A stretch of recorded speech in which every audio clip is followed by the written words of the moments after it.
Coding പഠിക്കുമ്പോൾ students പൊതുവെ ചെയ്യുന്ന മിസ്റ്റേക്സ് ഒക്കെ എന്തൊക്കെയാണ്? മെയിനായിട്ട് മിസ്റ്റേക്സുകൾ ഇവർ ചെയ്യുന്നത്, ഇവർക്കൊരു ഫോക്കസ് ഉണ്ടാവില്ല ഏത് പഠിക്കണം. അതായത് ഇപ്പോൾ വെബ് ഡെവലപ്മെൻറ്റ് പഠിക്കുകയാണെന്ന് വെച്ചാൽ വെബ് ഡെവലപ്മെൻറ്റിന് ഒരുപാട് ടെക്നോളജീസ് വെച്ച് ചെയ്യാൻ പറ്റും. അപ്പോൾ അതിൽ ഏതൊക്കെ ടെക്നോളജി വെച്ചിട്ടാണ് വെബ് ഡെവലപ്മെൻറ്റ് പഠിക്കുന്ന ഒരു തീരുമാനം ഉണ്ടാവില്ല. അതൊരു ഫോക്കസ് ഉണ്ടെങ്കിൽ നമുക്ക് അതിന് പിന്നെ അതിൽ ഏതൊക്കെ ടെക്നോളജീസ് ആദ്യം പഠിക്കണം എന്നുള്ളത് റെഡിയാക്കാം.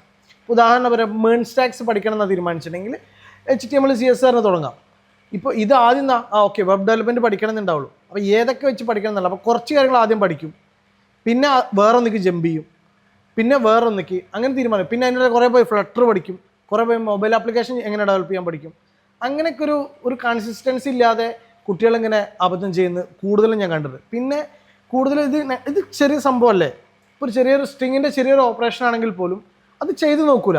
അത് ചെയ്ത് നോക്കാതെ അത് എളുപ്പമാണ്, ഓക്കെ ഇപ്പോൾ റീപ്ലേസ് ആണ്, ഓക്കെ റീപ്ലേസ് എളുപ്പമാണ്, അല്ലെങ്കിൽ അപ്പർ കേസ് എളുപ്പമാണ് എന്നൊക്കെ പറഞ്ഞിട്ട് വിടും. ഇതൊന്നോ രണ്ടോ പ്രാവശ്യം നമ്മുടെ കോഡിൽ ഒന്ന് എഴുതി നോക്കാതെ ജസ്റ്റ് വീഡിയോ കണ്ടിട്ടോ അങ്ങനെ എഴുതി വിടുക ചെയ്യുക. ശരിക്കും ഞാനൊക്കെ സജസ്റ്റ് ചെയ്യുന്നത് നമ്മൾ ഓരോ ലൈൻ ബൈ ലൈൻ ശരിക്കും നമ്മളൊരു പെന്നായിട്ട് പേപ്പറിൽ എഴുതാമെന്നാണ് പറയാം. അങ്ങനെ എഴുതിയാൽ നമുക്ക് ഒന്നും കൂടി ആ കോഡ് എത്രയും പെട്ടെന്ന് നമ്മളെ മനസ്സിൽ പതിയും. അപ്പോൾ നാളെ നമുക്ക് ആ കോഡ് ഉപയോഗിക്കുമ്പോൾ എളുപ്പം മനസ്സിലാവും. എന്തെങ്കിലും ഒരു ചെറിയ മിസ്റ്റേക്സോ അല്ലെങ്കിൽ എറർ വരുമ്പോൾ അതിങ്ങനെ അല്ലല്ലോ, ഇല്ലെങ്കിൽ പിന്നെ ലോജിക്കാണെങ്കിൽ അങ്ങനെ വരും. നമുക്ക് കുറച്ച് കോഡ് എഴുതുമ്പോൾ അല്ലെങ്കിൽ ഇത് എഴുതുമ്പോൾ ഓക്കെ ഇതൊരു അറയാണെങ്കിൽ ഇങ്ങനെയാണല്ലോ വരിക, അല്ലെങ്കിൽ ഒരു ഒബ്ജക്റ്റ് ആണെങ്കിൽ ഇങ്ങനെ വരും. ഓപ്പറേഷൻസ് ചെയ്യുമ്പോൾ സമയത്ത് ഓക്കെ ഒബ്ജക്റ്റ് ആണെങ്കിൽ ഓപ്പറേഷൻ ഇങ്ങനെയല്ലേ വരിക, സ്ട്രിങ് അല്ലല്ലോ എന്നൊക്കെ വരും, ലോജിക്ക് വരും. അപ്പോൾ ഇതിന് അടിസ്ഥാനമായിട്ടുള്ള കാര്യങ്ങൾ നമ്മൾ കോഡ് അത്യാവശ്യം എഴുതി തന്നെ പ്രാക്ടീസ് ചെയ്യണം. ഈ 2-3 കാര്യങ്ങൾ ശ്രദ്ധിച്ചാൽ മതി. ഇതൊക്കെയാണ് മെയിനായിട്ട് വരുത്തുന്ന അബദ്ധം.